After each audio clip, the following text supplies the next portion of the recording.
And thank you to Geraldine for the prayer just now as well. I like that one about where information meets organization, and then it comes out as justice and love. So thank you very much. I'm going to share screen. Yeah, and we are going to look at how do we make meaning. Can you see my screen? Yes, we can. Okay, all right. So today's session or today's conversation is about making meaning. If at any time as I am sharing, if you find that it's very difficult to make meaning from what I am sharing with you, please feel free to stop me or, raise your hand, and then Sashi or someone will tell me that to stop sharing and there's a hand raised. Okay, so let's begin. I would like to begin by bringing us back to Pattaya for a quick recap of the session that was done on transformation and mindsets. I think Sashi also forwarded the materials to all of us when we signed up for today's session. I hope maybe some of you may have read some of the things that were there. So let's look at just a recap. Let's look at leadership in Good Shepherd schools. So this is where we are. That's me, that's you and I in leadership, okay? And we are change makers within the system. We are change makers and as partners and sisters and lay people. And we are change makers within the Good Shepherd schools. And the schools themselves are the change vehicles. So within that school, we have our vision, mission, our enrollment, parents, our business, our policies, etc. And within the Good Shepherd schools, we sit within the Good Shepherd congregation, which has its direction statements at province and congregational level, our policies, etc. And we hope that whatever we do, we actually affect society as a whole. And it is our hope that our children, our students, when they graduate from our system, whether they are at whatever level they are, that they will be able to influence and make some positive changes to society as a result of Good Shepherd education. So based on this diagram, we had done this. We had looked at this. If you remember, I had asked each one to look at this and say, where am I and where are we within the Good Shepherd school system? And if we look at this diagram, all the different permutations, only 6 people out of 38, which is 15%, and that's a small box on the far right corner, says that they reflect Good Shepherd's, the ideals of Good Shepherd schools. Whereas the majority of us, another 85%, say that there's work to be done as to where we are positioned. So in all the permutations, we can see very clearly that the person is within the school system. But whether the school system is within the congregation and whether the school system is affecting society at large, there are gaps that needs to be addressed. And there are things that we need to see to, and that's why we are on this journey as well. And maybe today, the 15% that said that they were in an ideal situation may have a different perception as we move along. So we also spoke about what transformation is. Just a quick recap. It's a life-changing process which engages our mindsets, our behavior, and our overall circumstances. So if you look in this picture, it's a very simple picture of a caterpillar changing into a butterfly. For those of us who have understand the process, it is not an easy one. It leads to a certain dying of the old way of existence so that the butterfly can emerge.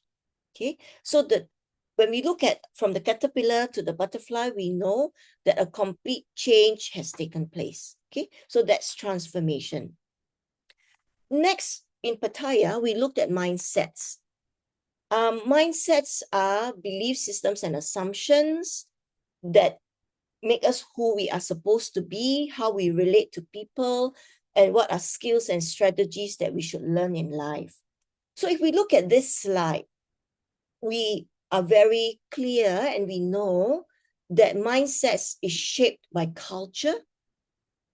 It's shaped by how you and I were raised by our parents, who our family members are, what our religious orientation is, how we were educated and what did we study, and what level of education we are at. Because all these adds on to our beliefs and assumptions. And if you look at mindsets, they are frames or references that shapes who we are. So when we say that we need to change our mindset, it is not an easy task. You will hear some words within the Good Shepherd congregation, words like shift in consciousness, especially the sisters, no? Shift in consciousness. We need to have a transformation. We need to have this change inside out. We need to know why we do what we do. Actually, when you put them all together, it comes down to just basically what these big words mean is, how do we change our mindset? I would like to say at this point that we cannot change how we feel if we don't change our frame of reference, and that's our mindset. So whilst we aspire to be something, or we aspire our organization or our school or the congregation to look like what the congregational direction statements mean, it's a process for each individual to actually look at our mindsets. I like this passage very much from Mahatma Gandhi. If you look at the picture, we have here the brain, and then you have a plant growing, and you have a padlock. So it's between a fixed mindset and a growth mindset. And just to read what he says, your beliefs become your thoughts. Your thoughts become your words. Your words become your actions. Your actions become your habits. Your habits become your values. And your values become your destiny. So if we look at this, it all starts from our beliefs and it ends with our destiny. So if I look at it in this way, for those of you who know me, you know that I really like the theory of change and the problem tree analysis. So I'm just using here as a visual to say that how our mindsets are rooted within ourselves. Using the same quotation, I've just highlighted 5 keywords, 2 at the beginning of the paragraph and 3 at the end. Your beliefs become your destiny. So if we look at this definition on mindsets about beliefs and assumptions, then it follows naturally that our mindsets become our destiny. Then what follows again is we can change our destiny if we change our mindsets. Okay, so I'm going to share this very short video of just a minute plus. This video shows us 3 concepts of mindsets: fixed mindset, growth mindset, and the benefit mindset. It's a summary, a very quick summary of what we did in Pattaya. While everyone's mindset is unique, there are 3 basic mindsets that are useful to be aware of: the fixed, growth, and benefit mindsets. A fixed mindset is symbolized by the everyday expert. In a fixed mindset, we believe our basic abilities can't be changed. We avoid trying new things and focus on replicating what we already know. A growth mindset is symbolized by the everyday learner. In a growth mindset, we believe our basic abilities can be improved. We recognize that becoming skilled at something requires practice and focus on how we can grow and improve. A benefit mindset is symbolized by the everyday leader. In a benefit mindset, we believe in making a meaningful difference. We build a growth mindset by questioning why we do what we do and choose to bring out the best in each other and the world. Why do mindsets matter? The mindset we choose to adopt not only shapes our everyday lives, but it also shapes the future possibilities of the world we live in. If we want to create change in our lives, or if we want to create change in the world, the mindset we choose matters. Therefore, there is great value in knowing and carefully choosing our mindsets.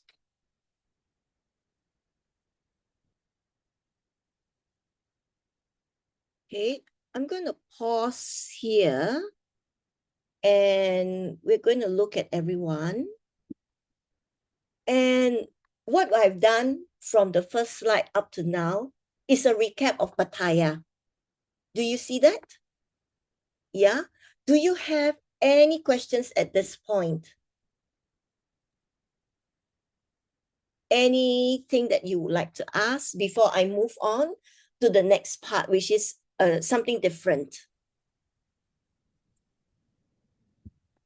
Okay, can I look and see if you put your emojis, your thumbs up or a sad smile or something so that I know that I'm good to move on.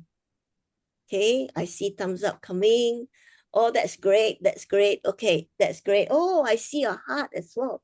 All right, that's great. So I will move on now. Yeah, so let me move on. Let me share screen again. Okay. While everyone's mindset is unique. Okay, so at this point, I'm going to go into something new. And this is something which I hope will be able to assist us. When we were in Pattaya, many people shared and they said, you know, one of the feedback that we got was that we have learned so much in Pattaya and everything is good. How do we implement what we have learned? It's difficult. Our school systems are different. Our contexts are all different. So I would like to share with you this particular way of looking at something which may help us. You may have your own way, but I hope that this will help us to look at how we can apply our mindsets. So what we have here is meaning equals to organization. Meaning equals to information times organization. So meaning, what this means is that the value or significance that we get from the information depends on how well that information is organized. So if you look at this PowerPoint, you will see that information multiply by organization is a multiplication symbol. It is not a plus symbol. So when we look at multiplication, it shows that there is a correlation between information and organization. That means the two do not stand separately. They are correlated and they are interrelated and they interconnect with each other. Now, if you look at the bottom here, I've got if information equals to 0 in the multiplication, then meaning equals to 0. That means if you have an organization, but you don't have information, you also don't make any meaning. The other equation is if organization is 0, meaning is also 0. Organization here means how we organize the information.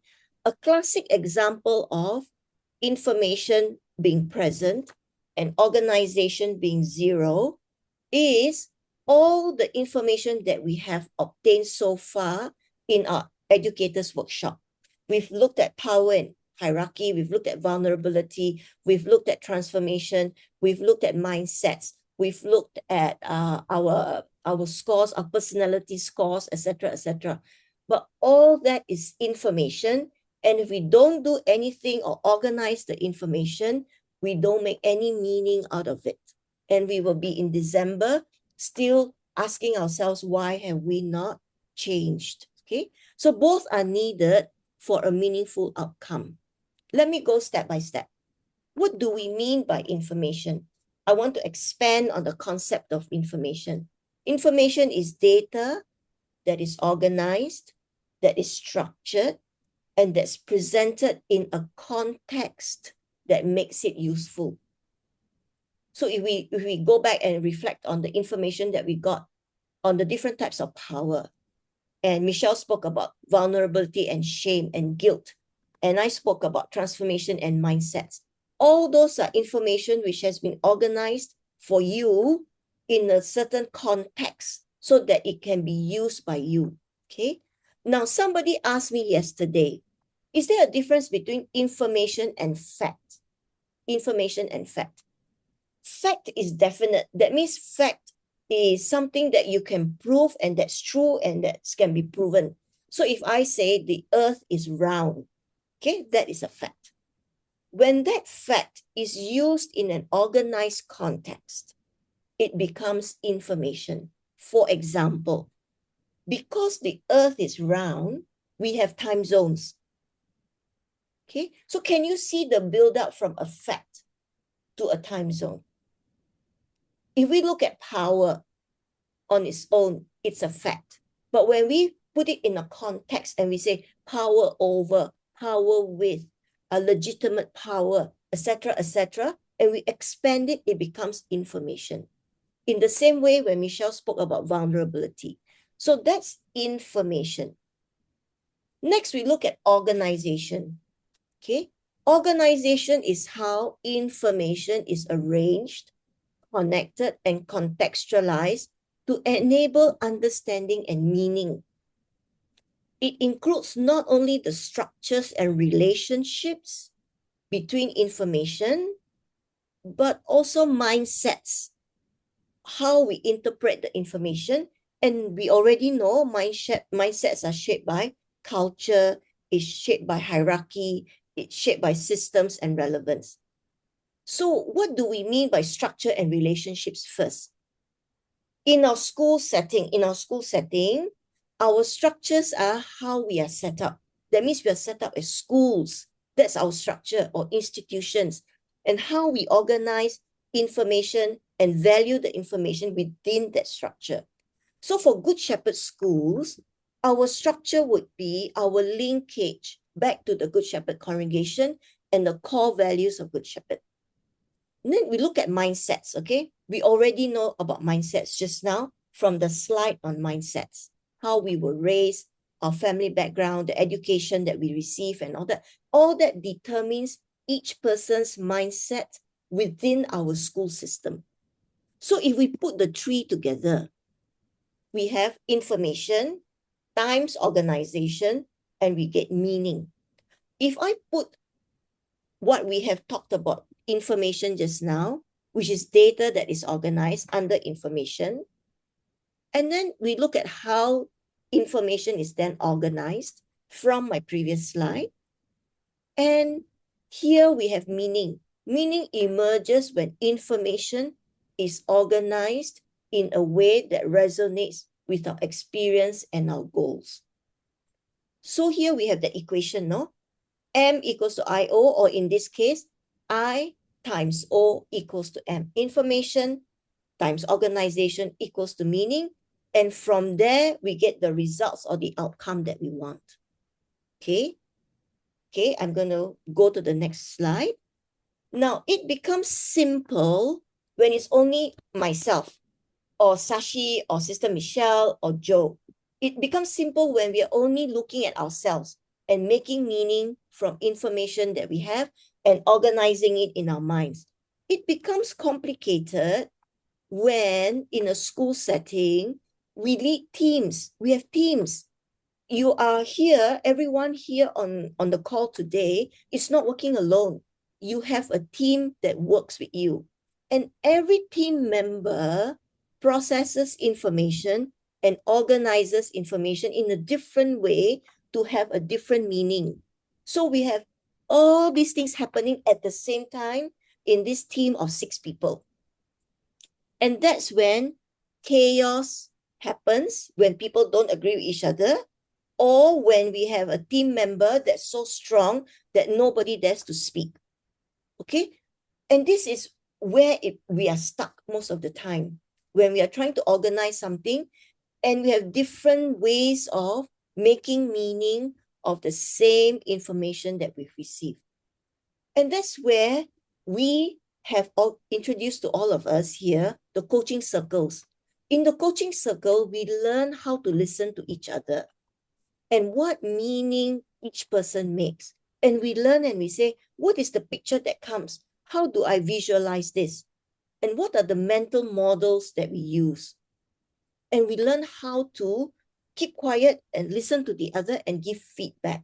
So in this scenario, and I'm sure many of us here in this space today can testify to the fact that we have team members, even in community settings, it's so difficult to work together. It's so difficult because of mindsets and because of the meaning we make from the same information. Okay, I'm going to bring you through different examples now so that this becomes a bit more clear to us. I'm going to start with very simple examples and move to more complex scenarios. This first example is very simple, it's about cooking a meal. It's the easiest that we can do.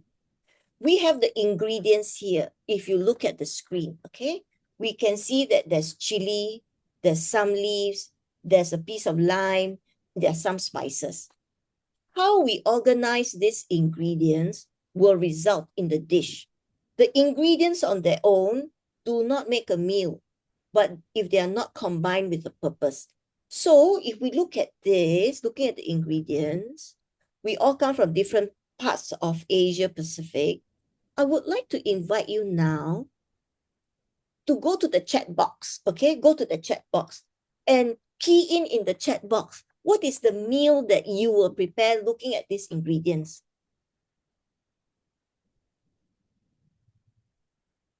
I need to stop sharing. Can you repeat the question, Teresa, please? Okay, looking at these ingredients here, you have spices, a chili, some leaves, you have got some bay leaves and basil and all that.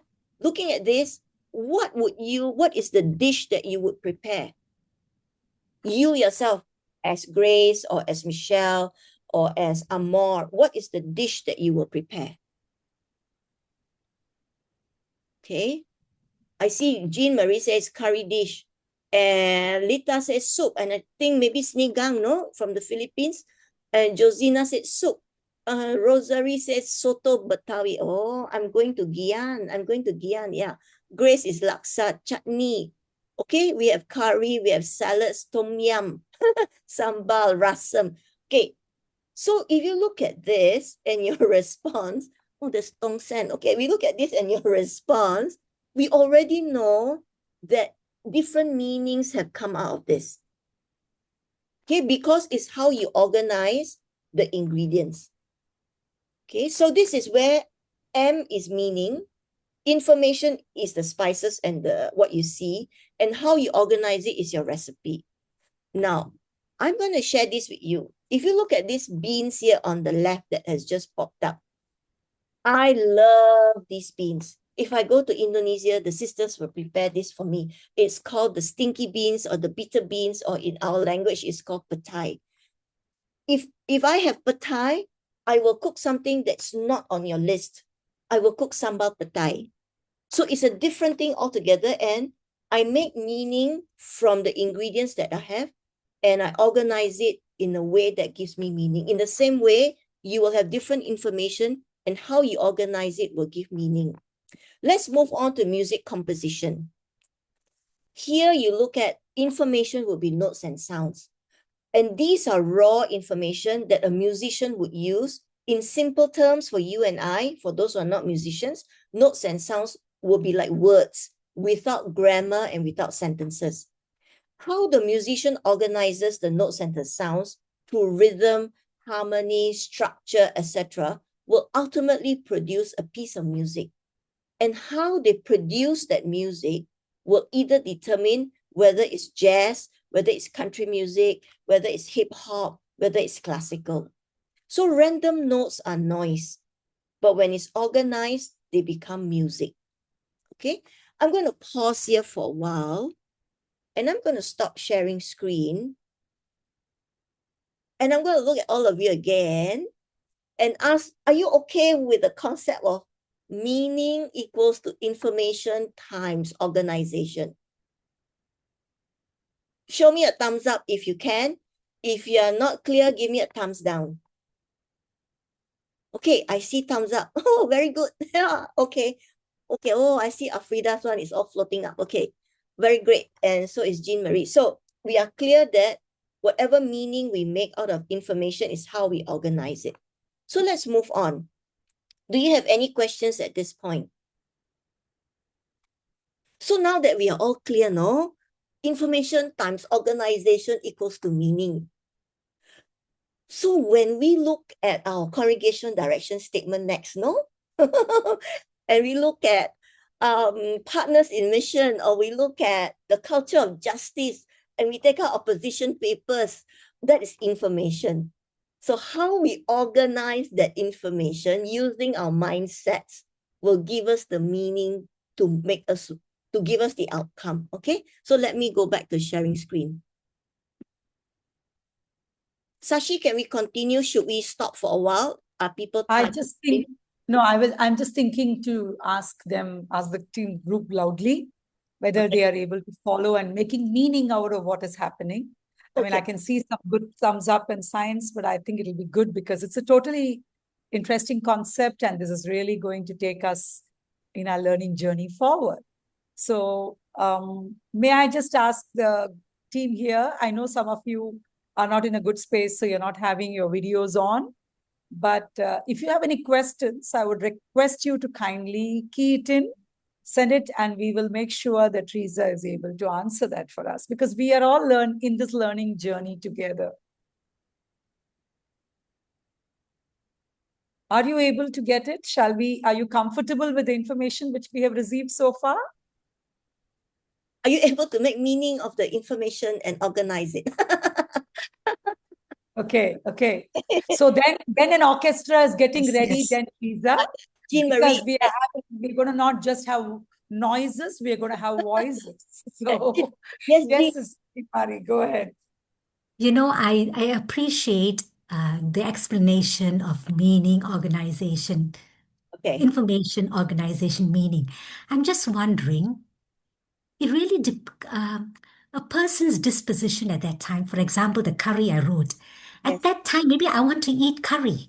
I could be in a mood that I want curry. So I make, the disposition at that time is I'm wanting that.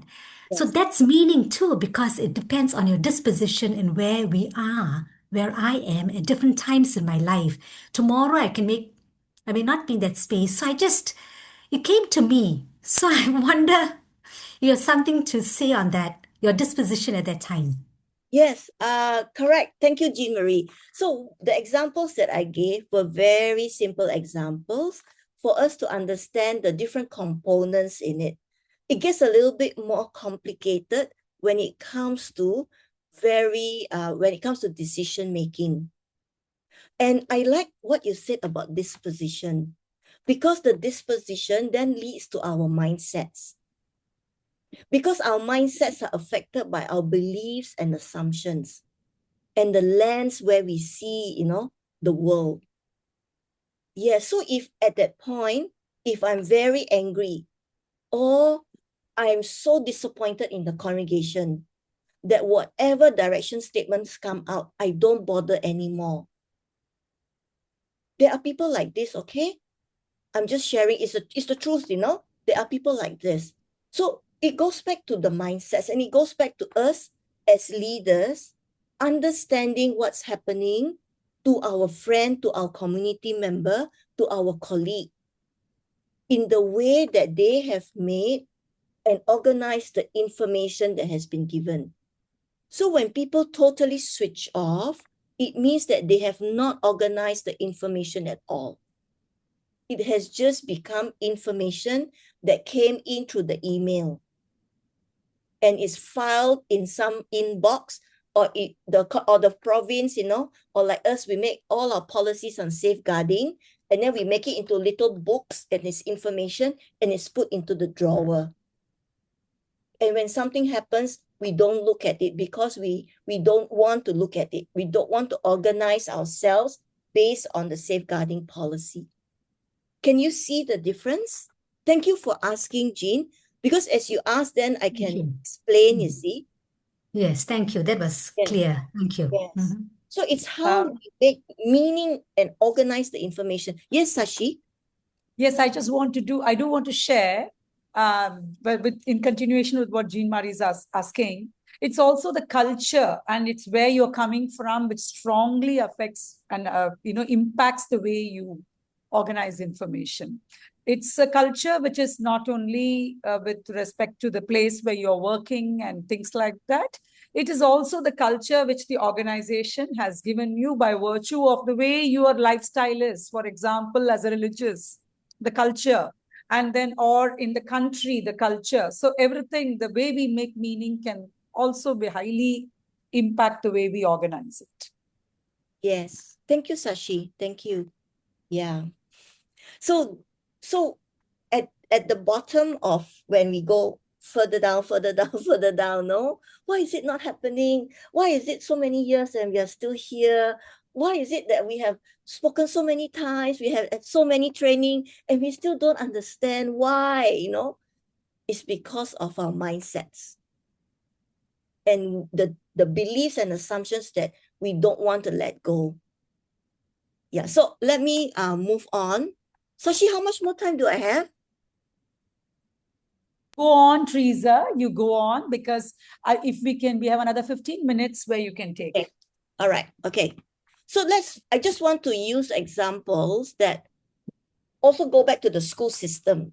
I can use so many examples in the congregation, but I think because we're in the education setting and not everybody here understands certain nuances that happen within the congregation, and we all have one common platform, which is education. So if we look at this scenario, a student receives feedback on a poor maths test score, okay? And the information that we get is the student scored 45% on the math test. That means it's a fail, no? It's a fail. So we have the student here. We have the student. This is the student, huh? And I will present to you 3 ways that this student can organize her test score. This student is a female because many of our students are girls in the school, okay? So in the first way she organizes it, she says, I cannot change the score anymore, okay? The meaning she makes out of this is, I'm just not good at maths. There's no point trying. So if she has this meaning, the outcome that we will see test after test will be, she will continue to do badly because she has given up on maths. And this is, her mindset is fixed already, that she cannot change the score. Let's look at the second possible way to organize this information. This is the starting point. I can improve.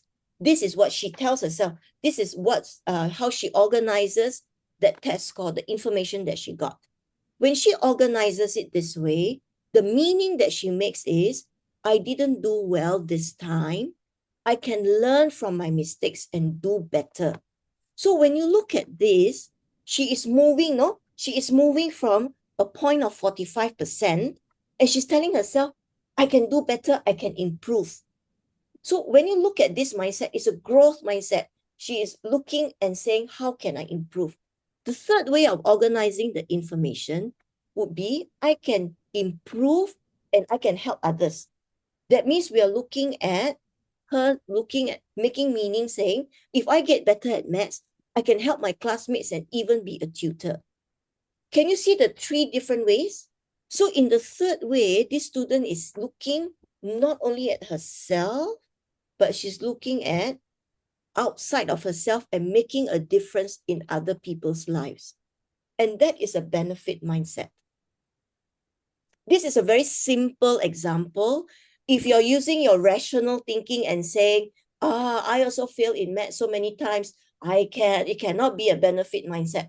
But this is just an example. Okay, it's just an example. We know many people who are stuck in a fixed way of looking at things, and it's so difficult to move them from where they are. Okay, so this is a very simple way of sharing with you how 3 mindsets are. And if you see students like this, maybe you can help them to move because you can understand where they are coming from. This is the first example using a student. Let's look at another example where we have a student and where we have the teacher involved. Okay, a student is caught cheating on test information. Cheating on a test, okay? And the information that we get is this. The student was caught using unauthorized notes during the exam. The school policy requires the incident to be reported. The student will receive a failing grade for the test. Now, this is something which is common. It's common in all our schools. From kindergarten, sometimes we are not so strict to fail the student at kindergarten level, but definitely primary school, secondary school, college and all that, we are more firm. So what do we do when we have a situation like this? I'm going to share with you meaning, how you can organize the information, how you can make meaning out of it using the 3 different mindsets and the outcomes that will happen. So let's look at the first row, which is the fixed mindset. How do you organize that information? The student will be judged solely by her actions and the consequences. So the meaning we get from this is the student is dishonest and deserves to fail. And so the student is punished and isolated. That means she is given a failing mark. How many times, if we look at ourselves in our school system, how many times we are using this way of looking at someone who has cheated during an exam? Okay, this is a fixed mindset. Let's look at growth mindset.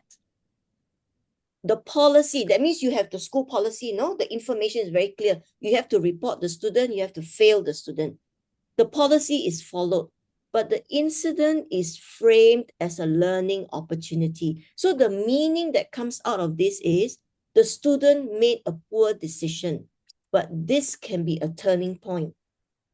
And the outcome is the student is reported and fails the test, but is also supported to reflect and improve. So at this point, using this way of thinking, in the school system, you may say, let's say it's Teresa, it's me that cheated. You will say, Teresa, come, let's have a conversation. Let me learn more about what happened. May I recommend you, I would like to recommend you to a counselor. Say the counselor is Lita, no? Yes. And Lita will help this student to reflect and to improve as to what happened. We use this as a turning point for the student. Next, we look at the benefit mindset. The policy is upheld, but the incident is used to build a culture of integrity. So we are moving from punitive, which is the fixed mindset, to growth, using it as a turning point, to a benefit mindset. How do we use this as a culture in the school? Okay. This is the chance to help the student grow and also help others grow. And the outcome is the student is reported and failed the test, but is also supported to reflect and improve. The student contributes to helping others, turning the mistake into a leadership opportunity. So in the third way of doing things, it calls for more from the teachers. It calls for Lita as the counselor to journey with me, the person who cheated in the exam, in a different way. It calls for the entire school system to look at the student and not say, this student is dishonest and deserves to fail. So when you look at the benefit mindset, it calls for a change in the mindset of the entire way the school is run. Because if we don't change the way the school is run and transform, we will go back to the fixed mindset. Or at best, we will go to the growth mindset. Sometimes it also depends on who the student is. Okay, so this is an example of a student who has cheated in an exam. Okay, shall I pause here for questions?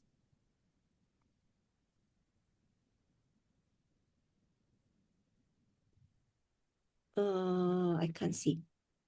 Okay, no questions. Let me go on. Sashi, you tell me if I should pause. I don't know how to bring up my chat No box. problem. You continue. You continue. This third scenario is between the teachers and the administration of the school. Okay, it involves 3 different levels. It involves the administration because the teachers are asked to organize a parent-child event. It involves, and then if you look at the information here, the event must include both boys and girls. The theme is preparing students to present about child rights to their parents. And the teachers have never organized this type of event before. Okay. First, the teachers also don't know what are child rights. I didn't put that information down. Okay. But this is the information that you have, about this event. So here you see the management is asking the teachers to do something. The teachers in the middle have never done it before, and they must include the boys and the girls of the school. And the topic is child rights, and they must include the parents as well. So you're looking at the entire ecosystem of the school. It's the entire ecosystem. How do we organize this information to make meaning out of it using the different models and different mindsets that we have? So we come to this mindset. Same heading, mindset, organization of information, meaning and outcomes. Using the fixed mindset. This is the teachers, no? Because the teachers are supposed to organize. The teachers say they feel limited, they are uncomfortable, they are afraid to fail. There's fear of failure. So the meaning the teachers make out of this is, we don't know how to do this. It's too complicated. And the outcomes are fear, avoidance. They miss the opportunity to do it. Okay, so they may probably go back and tell the principal or the management, we don't know how to do, we are afraid. Either they do that or it is organized very poorly because of a mindset that limits them and is driven by fear. Now, if we look at the growth mindset, how information is organized, the teachers say, let's learn together and collaborate. The meaning they say is, we can figure it out together with our students. We will involve our students in this. We will learn together and we will figure out how to do it. And the outcomes are, you have learning, you have collaboration, and you have student engagement. This would be the growth mindset. Now let's look at the benefit mindset.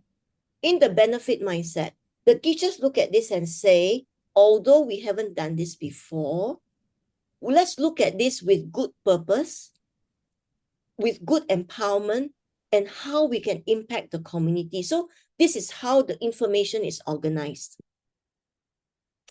This empowers students. The meaning that we make of it, it empowers students. We are nurturing future advocates. That means this is the mindset of the teachers who are the organizers. And it's about leadership and it's about transformation. Now, I bring this back to you and I ask you, if in your school system, you are afraid of student power, you are afraid of students speaking up and having a say and expressing themselves and talking about their rights, that means the entire system is like this. So if you look at that and you're asked to organize this and your systems do not encourage it, it will be very difficult for even teachers with the benefit mindset to actually run this event well. You may do it on a growth mindset. That means you involve the students to figure it out together and you plan the program together. Because when you look at child rights and you empower students and parents about the rights of the child, the entire dynamics in your school changes. And it opens up thinking, it opens up systems, and it exposes things that are not done correctly.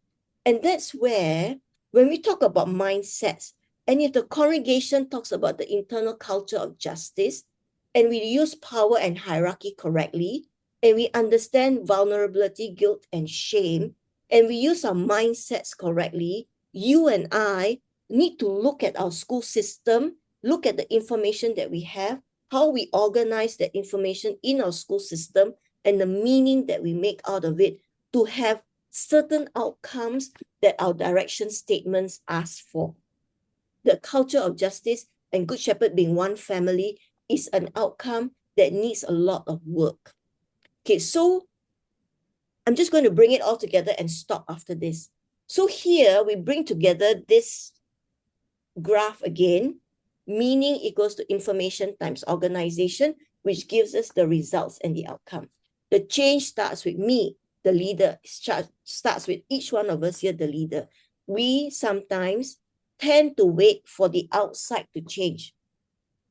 You know, it's so funny, no? We always, ayo, my province leader, the leader of my school, so difficult. So many times we bring up the issue, it's still the same, doesn't change. We cannot change another person. The change always starts from us, you and I. So this entire workshop from January to December emphasizes that the change starts with you and I, the leader. It begins with each one of us. We need to start acknowledging that each one of us use power and hierarchy. We use vulnerability and our mindsets in organizing the information that we have on our school system, on our congregation, each one of our staff, on our faculty, on our leadership teams, even on our subordinates and our children. We organize this information, and how we organize the information will lead to meaning and the results. Okay, so some questions that we need to ask ourselves, very important, as leaders, do I give enough information? Do I hold back information? And why do I hold back? You will be surprised, some leadership teams within the Good Shepherd congregation has never shared documents that come from the congregation to the sisters in the community. I don't understand how this is, but it has happened. And the sisters don't know. If the sisters don't know, do you think that the lay people who work in the organization know enough information? So, as leaders in the schools yourself, do you give enough information to the people that you are leading? Do you hold back information because information is power? Why do you hold back? Now, the other hand is, if you are someone who is being asked to lead, that means you are a staff, maybe you're a dean and you have a president. You are a principal and there's another person that sits above you. You are the department head and you have the dean and you have the president or the whatever above you. And you're asked to do something. The question you need to ask yourself is, am I given enough information? How do I know that information has been given to me? How do I ask for more information in a way that can be heard? Okay, and what is the mindset that I use when I give out information or when I receive information? Okay, next we go to organization. How do we organize the information? It's very easy, I tell you this one. This is a standard phrase that I hear everywhere. I don't know. They never tell me, so I don't ask. What I don't know means I don't have to do. It's something that we hear, no?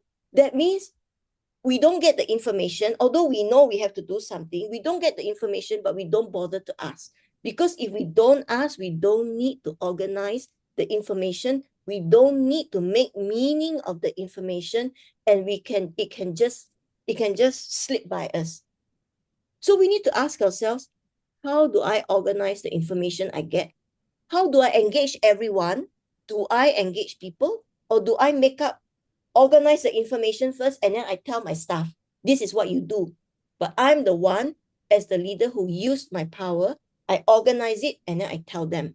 Now, I'm not talking about legitimate power where it involves the government, okay? Some things you have to do as a leader. But there are some other ways that we can get consensus and we can move the organization. How do we engage people? What mindsets do I use? How do I listen to different views? What motivates me in how I organize the information? Do I organize the information to preserve my role as the leader? Do I organize the information so that tomorrow, if I'm not around, the school can run? It's very important how we look at this. Okay? So these are important questions for us to ask ourselves. I end with this, no? This is my last slide, okay? You cannot get through a single day without having an impact on the world around you. It is not possible. It's not possible, okay? What you do makes a difference. And you have to decide what kind of difference you want to make. I just want to share this with you. I went to church 2 weeks ago, and it was Mother's Day. So in church, we have this, the church is, it's got music, it's got live band, and then everybody, the priest asked the mothers to all stand up. And everybody, sang to the mothers. And there was a woman next to me who came to church alone, but she stood up. She stood up. And she was very quiet. She stood up. And when everything finished, all I did was I turned to her and I wished her Happy Mother's Day. Oh, you should have seen her face. It broke up into a big, big smile. And she looked at me and she said, oh, thank you very much. Thank you for wishing me. And then she said, blessings, I wish you blessing and have a good Sunday. Before I wished her, I looked at her and I didn't know she could smile so nicely and such a big smile. So there is no single day that we don't have an impact on somebody. You can have a bad day and your face can be frowning and you would have impacted all the people that you meet on that day. So I'm going to end here